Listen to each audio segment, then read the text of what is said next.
Hello everyone, welcome back.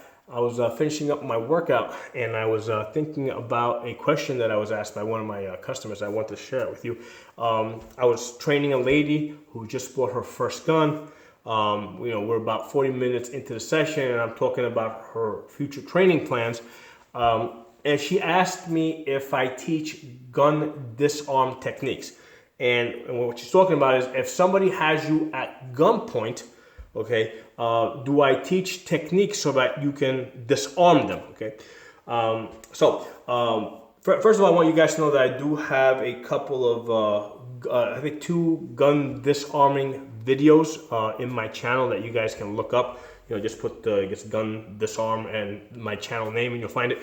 And in those videos, I'm actually the student. Okay, I am training with an Iraqi Afghanistan vet. Right? He was in both places. He was in for a long time, and he was teaching me, and we're practicing gun disarming techniques. So, and I've he's not the only person I've trained with. I've trained with a bunch of other people. So here's the important thing to understand with gun disarm. Okay, if somebody has you at gunpoint, okay, in real life, right.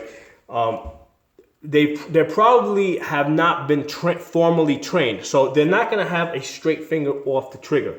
They're going to have their finger on the trigger, okay, and they're going to be very nervous, scared, okay, and if you like sneeze, they're going to twitch, and all of a sudden they're going to pull the trigger, okay.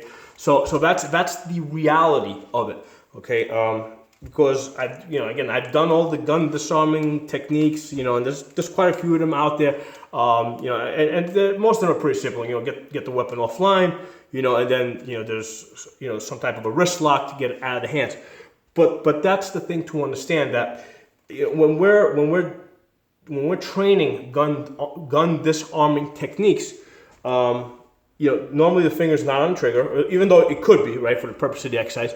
But more importantly, the person is not nervous. Okay, they're not scared. So you don't have those other factors. So in a real life situation, like I said, if a person who has you at gunpoint gets spooked in the slightest way, they're going to twitch, and I don't mean they're going to pull the trigger voluntarily. They're just going to twitch.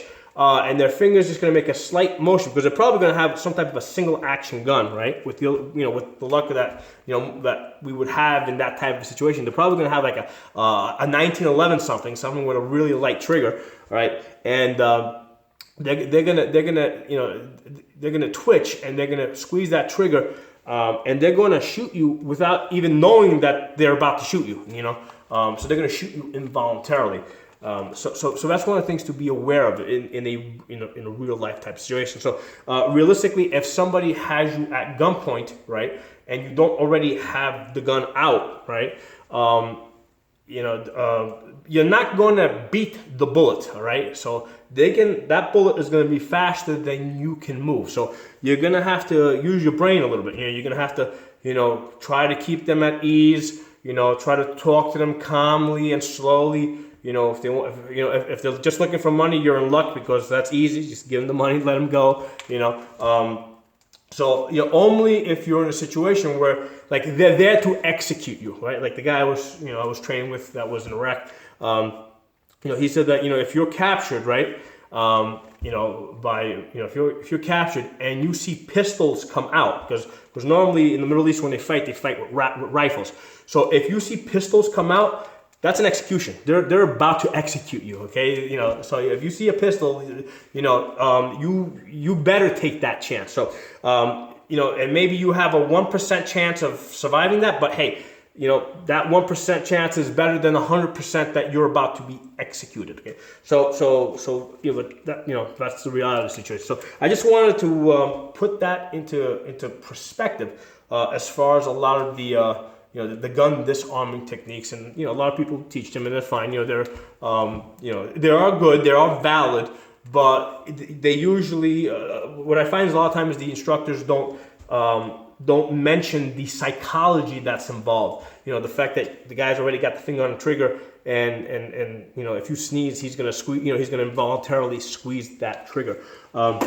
So going back to the situation with this lady, the reason why this probably popped into her head is because she was quite impressed with herself. First time with a gun, and I've got her shooting like a 4-inch plate at about 50 feet. So she was doing a lot better than she expected that she will do. And she just assumed that, hey, if, it would be just as easy to learn hand-to-hand combat. And the reality is that it's not. Gun training is the easiest form of self-defense to learn. Weapon training, and I do short combat, right? I've got videos posted. I do both unarmored and armored combat with swords, pole arms, all sorts of medieval weapons. With those type of weapons, it takes a minimal of 2 years to become semi-competent. Okay, it took me about 10 years to get really good at it. To get competitively good at it. Now, I've seen some people that are really talented. I've seen people come in and get really good within 4 years or 5 years, but that's really the exception. On average, it takes about 10 years to get good with handheld weapons. I've been doing that now for about 16 years, at a competitive level. So it takes that long to get good with handheld weapons. And if you're doing open hand techniques, right, where you don't have a weapon in your hand, it takes a lot longer. Okay, and when you're not using weapons, strength matters. Okay, the techniques are a strength multiplier, so you can have a smaller, weaker person that can use good techniques to gain leverage. But you got to have some base strength to multiply, right? So yes, techniques are a multiplier, but you got to have something to multiply from. So when you're not using weapons, strength does matter, speed matters.